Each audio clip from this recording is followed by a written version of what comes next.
yang kuartal 4 2025 dan juga 2026, tapi anggarannya dari 2025 ya Pak. Mau mastiin itu aja sih Pak. Kemudian untuk Pak Purbaya itu kan kita udah punya 200 triliun nih Pak di Himbara.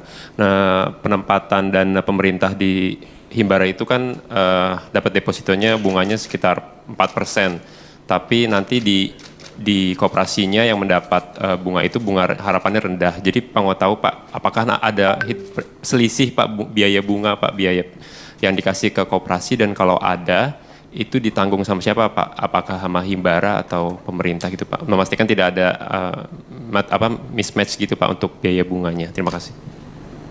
Baik, jadi yang terkait dengan tadi untuk perluasan ke sektor pariwisata, itu memang kita melihat bahwa sektor pariwisata terutama Horeca juga sedang mengalami tekanan.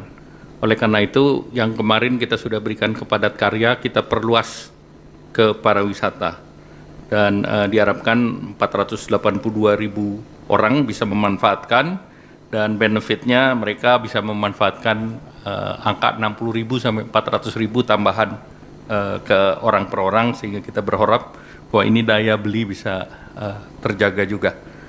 Dan kemudian tadi terkait dengan dana, memang 16T itu hanya sampai 2025, jadi bukan 2026, dan itu sebagian program sudah ada di kantongnya kementerian masing-masing, seperti PU, PERA sudah ada di kantong masing-masing, BPJS ada di BPJS, kemudian ada beberapa yang sektor lain yang sudah disediakan oleh Pak Menkyu. Mungkin silakan. Hanya menjawab sedikit aja yang tadi angka defisitnya seperti apa.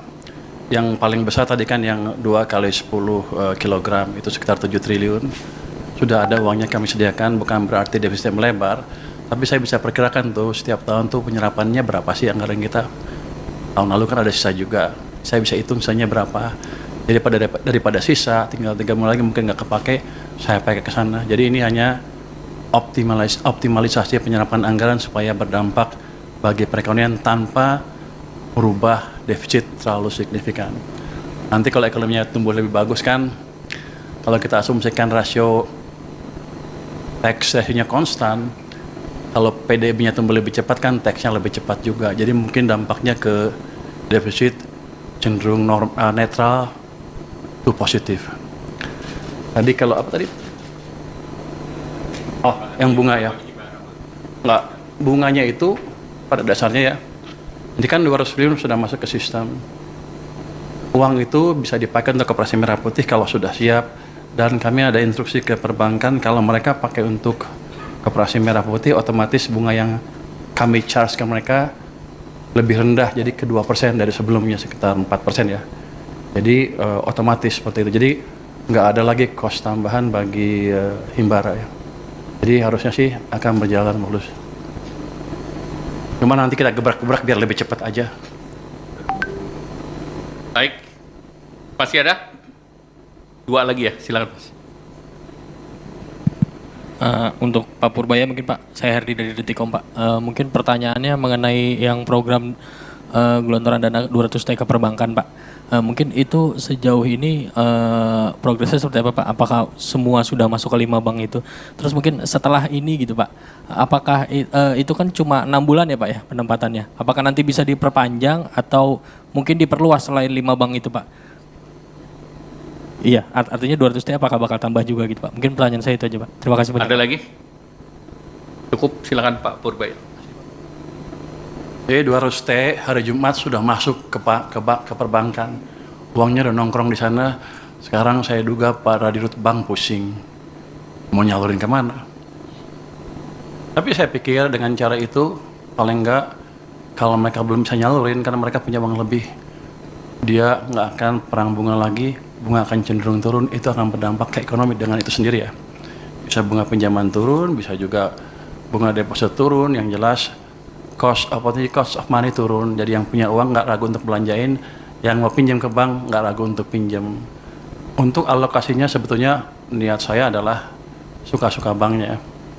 Tapi kalau banknya agak bingung, nanti ada guidance di mana mereka bisa memanfaatkan uang itu untuk membantu program-program unggulan pemerintah. Jadi win-win solution ya. Jadi kalau mereka bisa pakai saluran ya salurin, kalau nggak bisa ya ke situ. Jadi mudah-mudahan, hampir pasti ekonomi akan berjalan lebih cepat. Setelah 6 bulan, saya udah hitung, ini pertanyaan banyak orang, apakah setelah 6 bulan akan ditarik oleh pemerintah. Saya bisa hitung bahwa biasanya uang pemerintah yang disimpan di bank sentral itu lebih di atas itu. Jadi kalau 200 triliun aja tidak akan mengganggu kondisi saya. Dalam pengertian saya tidak harus terpaksa menarik dari perbankan dalam keadaan kepepet. Jadi harusnya itu jumlah yang cukup sustainable untuk di bank maupun untuk perpurata pembiayaan program pembangunan yang lain. Enggak, taruh aja di situ terus. Saya nggak perpanjang. Biar seperti itu. Jadi ini kan nggak ada termnya sebetulnya. Yang kemarin dia bilang 6 bulan itu salah. Yang anak buah saya selalu nulis. Pada dasarnya seperti itu aja. Seperti saya naruh uang di bank suka-suka saya sampai kapan. Muter di situ supaya muter di perekonomian. Biar banknya mikir.